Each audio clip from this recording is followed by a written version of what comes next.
Hegemons are never dangerous because they control everything, unless they are challenged.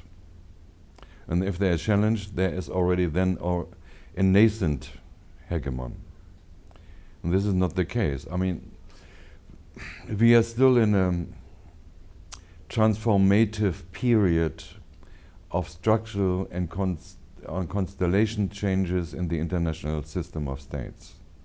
We have had the bipolar system, which originated after the breakdown of European states due to the Second World War and the results. It lasted from 1949 approximately up to the demise or the collapse of the Soviet Union in 1991. And this bipolar system was basically, in structure, a system of the old nature of the 19th century, namely a system of balancing powers. Yeah? Two bipolar superpowers balancing each other. They do not want to go to war with each other because it would have meant either the end of mankind or definitely the end of Europe, nuclear pulverization of Europe. And therefore they accepted their spheres of influence. And when eruption happened in the East, the West did not interfere, and the East did not really interfere in the West as well.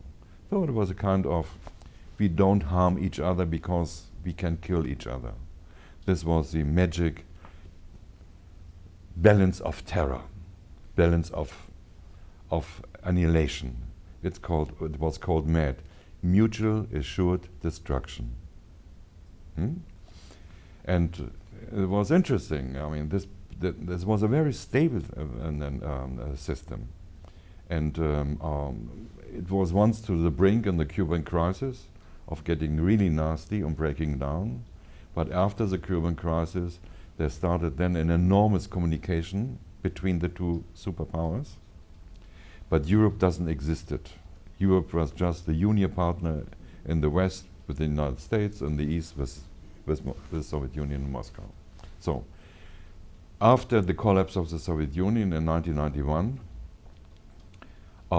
there was a unipolar system with the hegemon, the definite hegemon of the United States. And this hegemon established a liberal institutional hegemony built on two things: on armed power, because they are still up to today the most developed power in regard to arms technology, nuclear arms and conventional arms, and secondly on values. They occupied the whole realm of universal values: democracy, the rule of law, human rights, itagda, and so forth, and so forth, and so forth. And the other side, and they forced basically this kind of paradigm, yeah, on other nations and states. So when you can say in the 19th century or up to the end of up to the 50s or 60s, we have had a kind of a Eurocentric view on global affairs. From 1991 onwards, we have had an American-centered view on things. The United States considered themselves as exceptional. Yeah, and being exceptional, you can interfere everywhere where you like. You don't need it. You don't do it out of national interest. This is really pity.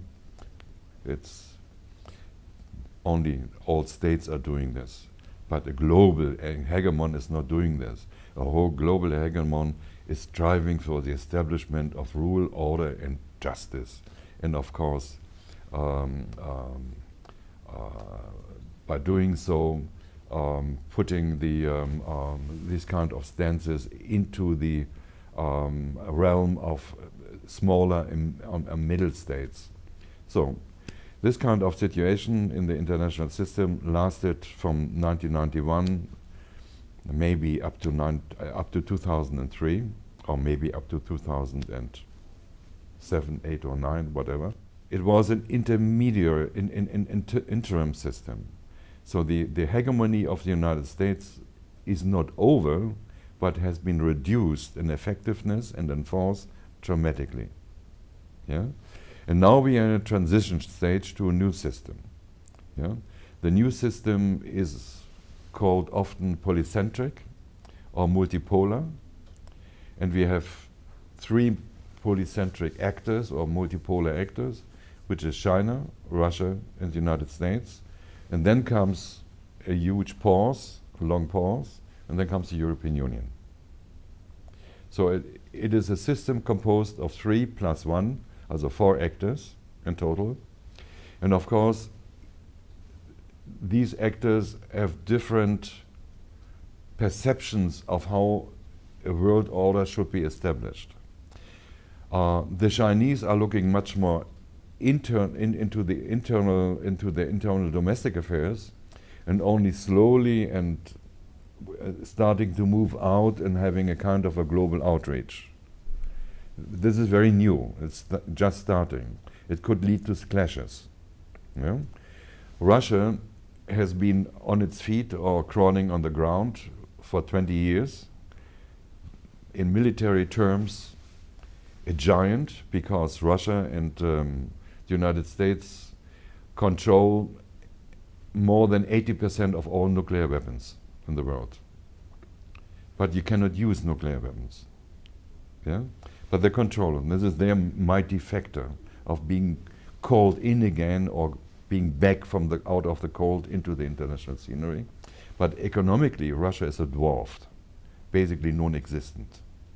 So it's an enormous asymmetry between military potentialities and economic reality. The United States is different. The United States have as well an enormous potential in weapons, in nuclear weapons, but as well in conventional weapons. Yeah? And they have been, but they are getting weaker and weaker in economic and financial terms.